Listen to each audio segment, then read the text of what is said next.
Free thinkers, we're free.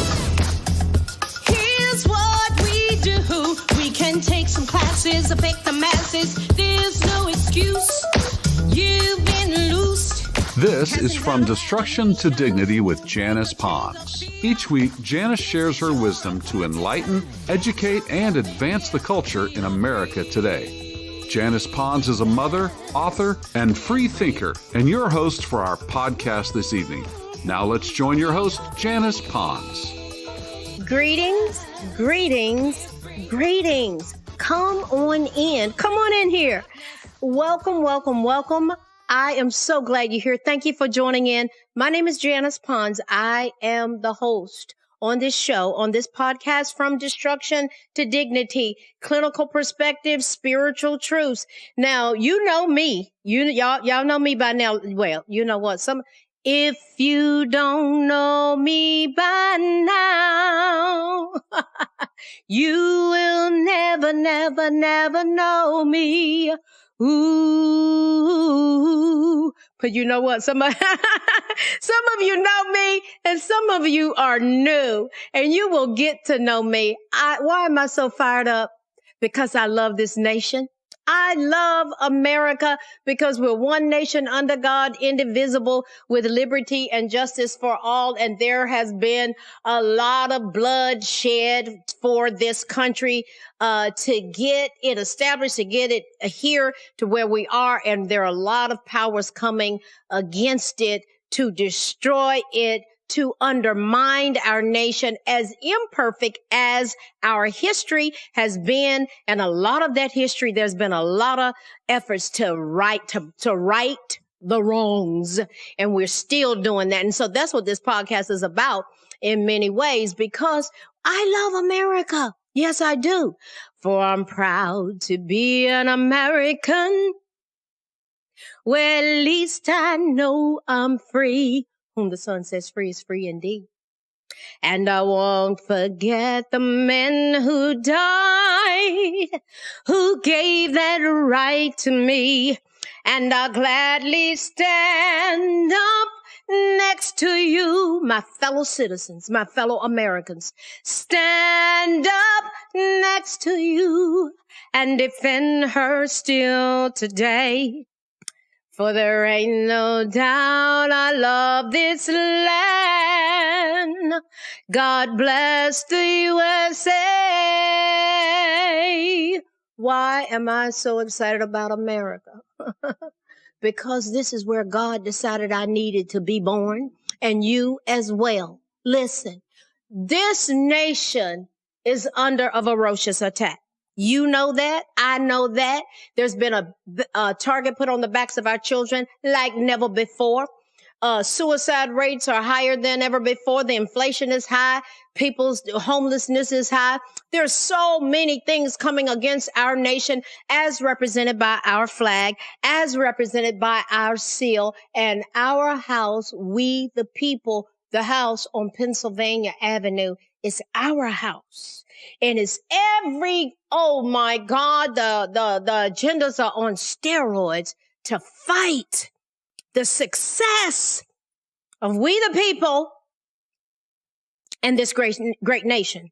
Right now, 60% of Americans live in paycheck to paycheck, and in urban communities is 69%. Wow. What are we going to do about that? Why are we going through those kinds of challenges? Because the enemy of our souls, I respectfully submit that the enemy of our souls does not want us to form a more perfect union, which means we're flowing together as one. Can you see all the concerted efforts that have been going on to keep us divided? It's about the black against the white and Republicans against the Democrat. Let me tell you about this. Let me tell you where I'm at on that. I am about done with parties per se. It's about policy.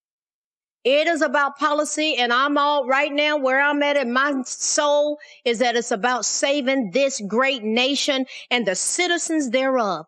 And one thing that's going to happen, that process has a flow that is established, that is jailed together, and we got a revelation together because there's power in unity. A house divided itself cannot stand, but a house united together has power. And part of that is having order. Order in this great nation. Now, in this month of October, I am sealing some things. Now, we're dealing with some personality-driven issues from the clinical perspectives. But within that, we have to establish and make a framework for our great nation. And in our great nation, chaos does not work. You remember 3 years ago when they were talking about defund the police, defund the police. And the places that defunded police, they're now crying and weeping and regretting their policies thereof.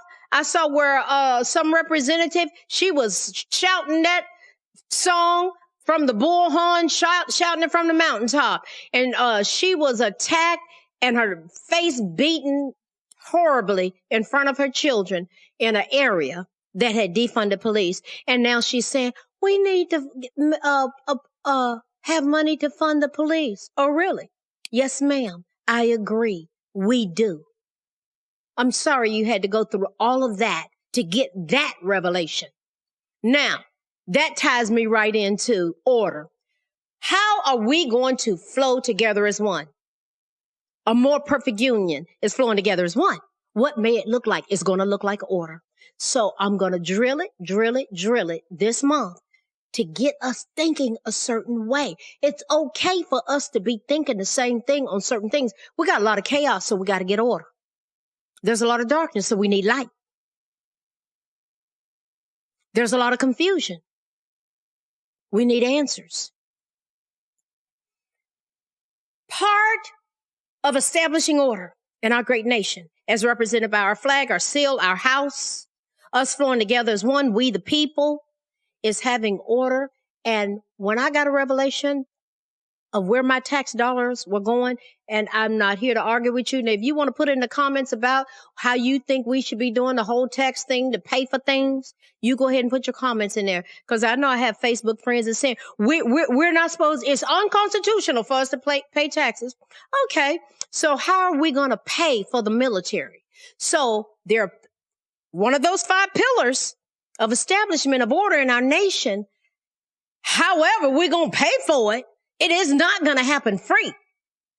So 7 out of 8 of our taxpayer dollars, which is pretty much equivalent to 88%, has been going to pay for this first pillar.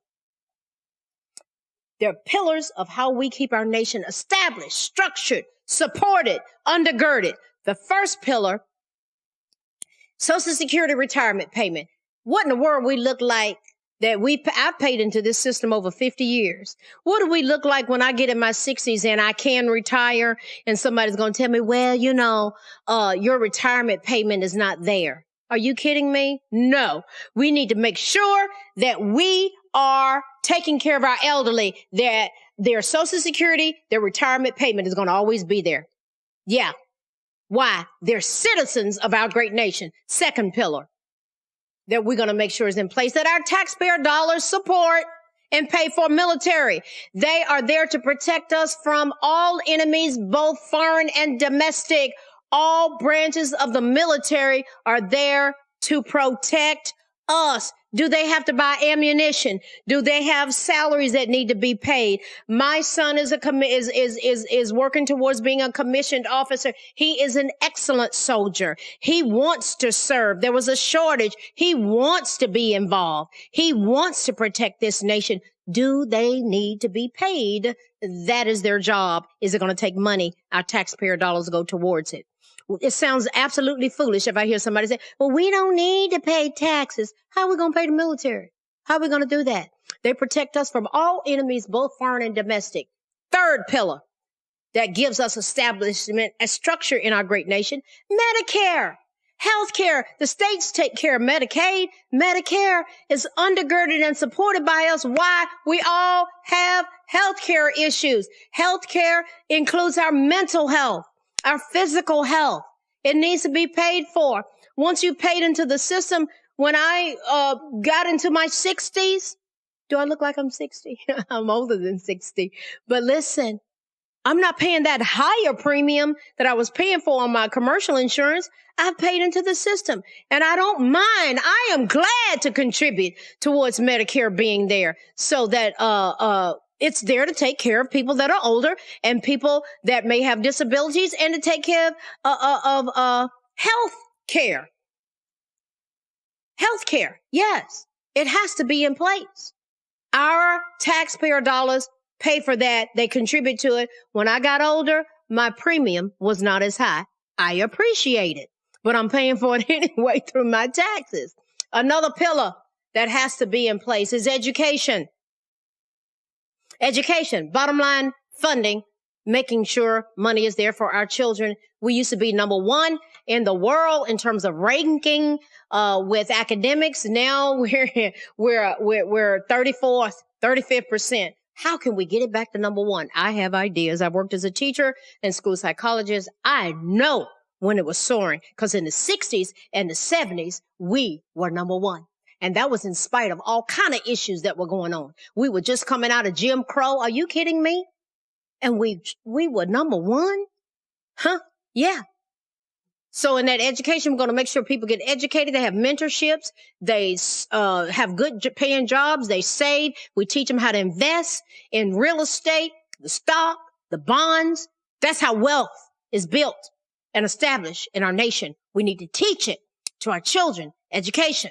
Another pillar that gives us order is paying off the interest of the national debt. Yeah, paying it off, not kicking the can down the road. And God's principle, God's law, God's word says that we're to owe no man anything. And we're going to pass it on to my grandchildren and my great grandchildren that they'll take care of it down the road. No, we need to take care of the interest on our national debt. That's responsible. That's undergirding our system to make sure that we're forming a more perfect union in the constitutional republic of the United States of America. That's where a constitutional republic is where you have an executive officer and representatives that are elected. And the laws that undergird them is established by a written constitution, the constitutional republic of the United States, those 50 states united together, forming a more perfect union. Does it make sense? Now, in line with those 5 pillars, I want to drill this. I want us to get this because this is going to empower us as we, the people, as we move forward to bring accountability to people that we are paying their salary of $174,000 a year. They work for us. So the preamble of the Constitution, the branches of government that help to undergird this order and establishment of our great nation. We have the executive branch of the government. We have the legislative branch. We have the judicial branch, executive, the president and his cabinet, who work for we the people. We the people, that's our house, as represent our flag, our seal, our house. Executive, legislative are the House of Representatives and the senators who comprise the Congress. We elected them. If they don't get themselves together, we need to vote them out. And that's what we need to be saying. And we're going to establish our own language that they may not have heard before, but there's a way to do it. We're going to bombard them with calls. We're going to bombard them with letters. Listen, do you realize that in Congress, that the laws that they make, a law starts with an idea. Do you know how many ideas Janice Pons has that can bring resolve and solutions to this nation? When I learned it, what do you mean a law starts with an idea? Yeah. And they got to have a sponsor on that idea that becomes a proposal, that becomes a bill, and they take it to a committee and they hash it out. And this is why they have hearings on Capitol Hill so they can get information. So they can help make decisions to formulate these bills that are voted on the floor. And if it passes, the House of Representatives, it goes back to the Senate and they vote. And my idea can become a law. Can you get a grip on that? That if we collectively get ourselves together and get organized and realize, oh, That's how we can get laws established. It starts with an idea. Oh yeah. Oh yeah. And then once it's passed by the House of Representatives and the Senate, then it goes to the president to be signed within 10 days. Listen, they don't want us thinking like this. They want us to be little peons and just line up, don't ask any questions. That day is over. Because we're getting informed. We're getting informed. Wow. The name of my ministry is Informed Decisions Ministries. Oh, wow. Yeah. We can ask questions. We can hold them accountable. They haven't been held accountable. We didn't know what to say. We can formulate laws. On Capitol Hill, the engagements that I had with people are, so tell me, sir, tell me, ma'am, what bills do you have in what committee? They're not used to people talking to them like that. That's accountability. Those are conversations that we can have. They work for us. We're paying for them to make $174,000 a year. You think they need to be held accountable? You think we need to have some say in what they do? We're talking about thinking. We're shifting. So we got the executive branch. We got the legislative branch. We've got the judicial branch. Local courts, trials, juries thereof, appellate courts, higher court, and then the Supreme Court. And guess what the Supreme Court is operated by? The Constitution. The Constitution,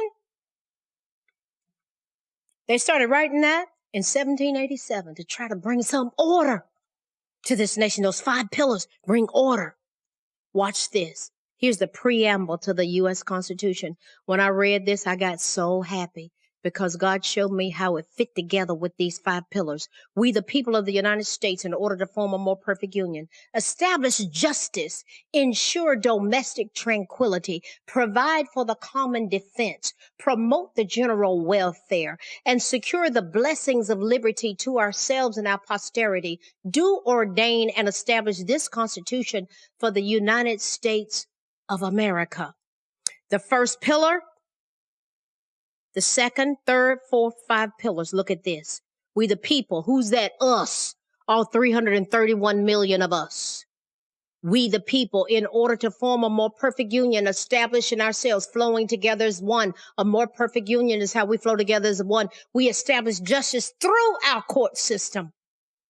They built it in, that there was a system where we would have our day in court.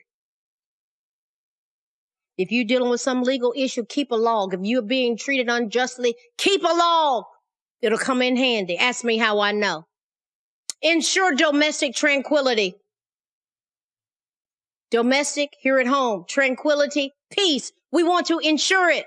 How? By providing for the common defense. How much more common can the defense get than to making sure that our military is funded? One of those 5 pillars, the military, promote the general welfare. How much more can the general welfare become more general than making sure that our elderly are taken care of through Social Security retirement benefits and through Medicare? And making sure that our education is paid for, the general welfare. And look, do you see how we're addressing the needs of the poor? People say, well, we gotta make sure that the poor people get their welfare check. Well, okay, that's another issue. But look, if we got these 5 pillars established and we are forming a more perfect union where we're looking out for our fellow Americans, therefore we're loving our neighbor as ourselves. We love the Lord God with all our heart, our mind, our soul, and we love our neighbor as ourselves. What happens when we do that? When we promote the general welfare, we secure the blessings of liberty and freedom. To who? Ourselves. To who? We the people and our posterity. Who's that? Our children, our future. So when we do that, we do ordain. When I hear ordain, that means it's God ordained.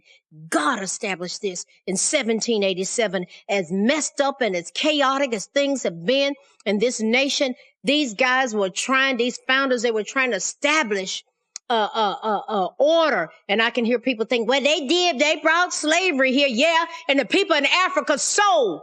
Black people in Africa sold the slaves. Let's go there. It was economic. If they sold them, okay. Fact check me. Who owned plantations? Who started plantations? Come on. But this country made an effort to right a wrong. My great grandmother was a slave. They made an effort to right a wrong. I grew up in Jim Crow. They made an effort to right a wrong. Yeah. So you got to decide if you're going to get better or bitter. I already made my choice. Y'all going to run around and stay offended? Talking about the white man's your problem and the black man's your problem. No, we're fellow citizens. We are forming a more perfect union, flowing together as one. And for one nation under God, indivisible, with liberty and justice for all. They want to divide us. It will not work. Because we're Jews, Gentiles, Protestants, Catholics, Muslims, black, white. We're a human race. Human race. Not letting us divide us because of gender and black and white and religion. It's us as Americans. We secure the blessings of liberty to ourselves and our posterity. When we do this, we do ordain and establish this Constitution for the United States of America. Listen, in the midst of all that, we got people that are trying to figure out how they're going to make it. They live in paycheck to paycheck. 61% of Americans are living paycheck to paycheck. That's middle class and those that have money. But people say, how could that be? Because their spending equates with what they've got. So everybody's under the gun. Yeah. So, 69% of people in urban communities are living from paycheck to paycheck. And in the midst of all that, they're trying to figure out how to pay bills, car note, medical insurance, trying to figure out how they're going to make ends meet, hospital bills, got to go to urgent care, got to pay for the kids, auto repair. They need a new car, insurance. The average American, if they're making $15 an hour, that's $31,200 a year. If they're making minimum wage, $7.25 an hour, that's $15,080 a year. Wow. How are they going to make it? I know that in the midst of that, we have people that are struggling. And there are dynamics that are going on. And the clinical perspective that I want us to touch on for a few minutes tonight, because we have to decide how are we going to help these precious people? How are we going to help people that are dealing with gaslighting? The dynamic of gaslighting. Let's fit it in.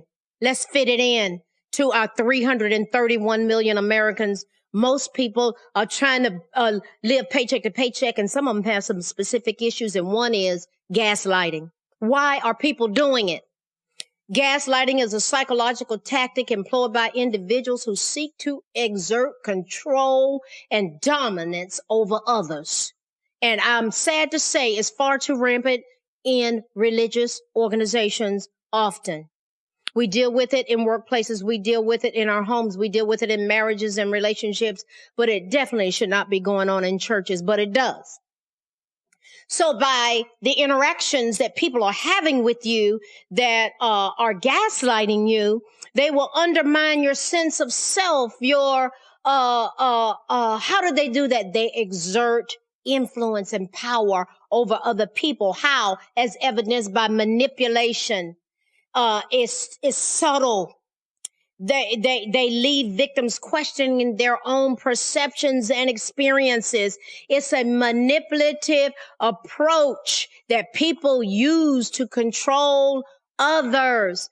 And so, signs of gaslighting. Listen, I'm going to hit it hard because, I'm endeavoring to frame some things with our nation and not have my head in the sand like an ostrich and say, well, people, they don't have any issues. Just pray, just move on. You get it together. Listen, it's more involved. We need to confront these issues. So deny what will happen when people are gaslighting. They'll deny their actions. They just say, oh, I didn't do that. I didn't do anything.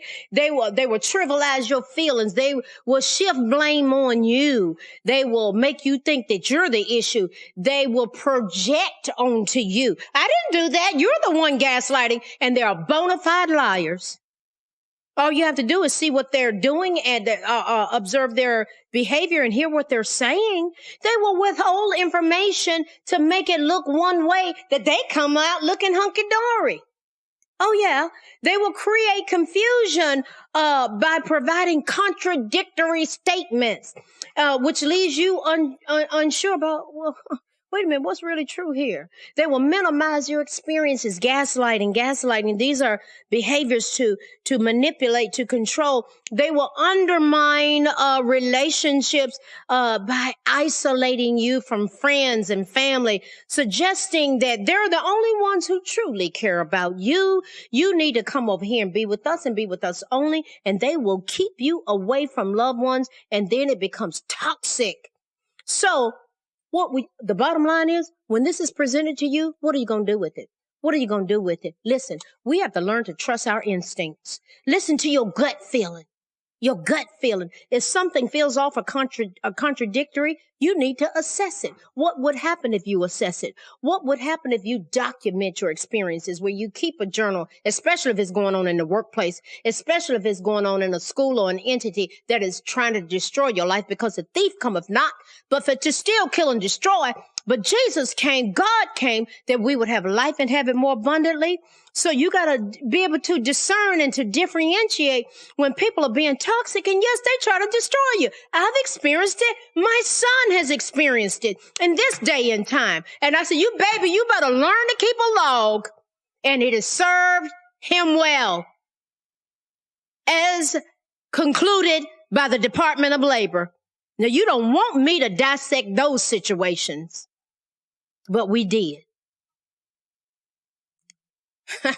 Is it okay to seek external validation, to reach out to trusted friends, family members, people, mental health professionals even, that you can talk to go, wait a minute, I need to put a language to this thing. I need to name and explain it so I can understand what I'm dealing with. Is it okay to set boundaries where you establish clear boundaries with individuals who exhibit gaslighting behavior? Is it okay to educate yourself where you're learning about gaslighting tactics that empowers you to recognize them and to respond effectively? Is it okay for you to practice self-care where you engage in activities where you make it about you? You're making it about your well-being. Is it okay? Is it okay to develop critical thinking skills where you cultivate a habit of analyzing situations where you get different angles? Is it okay? Is it okay for you to stay grounded where you maintain connections with reality by engaging in activities that help you to stay centered and focused? Precious fellow citizens, is it okay? We're talking about gaslighting, the dynamics of gaslighting. We're talking about forming a more perfect union. We're talking about flowing together as one. We're talking about mental health, which is connected with physical health. We're talking about having order in our country. And listen, why do people do those types of things? It's because they usually have been raised in chaotic environments where it was so unpredictable, where so much control was exerted over them, and their personalities didn't integrate the way it was supposed to. So therefore, they have distorted perceptions, and they will walk away thinking that in order to try to make some kind of sense out of the chaos that is going on within their own souls, that they are perpetrated upon you. True story, true story, true story. So what you gonna do with it? We're going from clinical perspectives to spiritual truths. We're talking about going from destruction to dignity. Let me tell you something. It's okay to make things about you. It's okay to engage in a therapeutic process? What would happen if we engaged in processes where we go, you know what?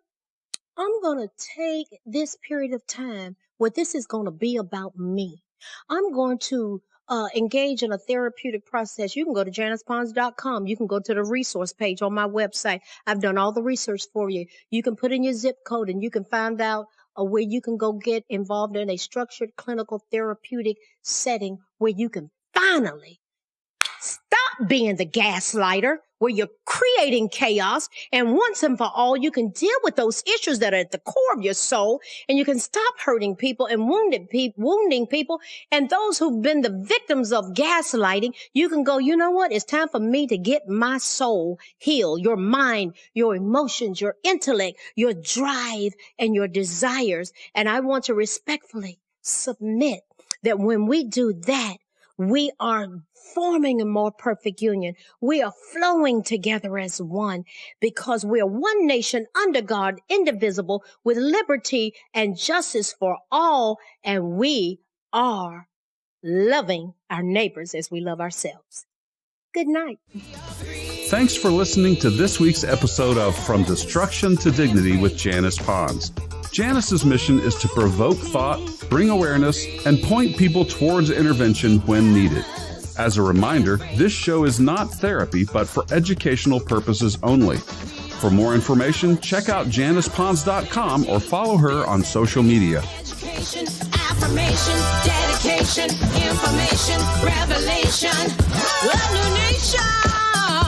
We are God empowered. Strength is ours. Liberty, been set free. Education, affirmation, dedication, information, revelation.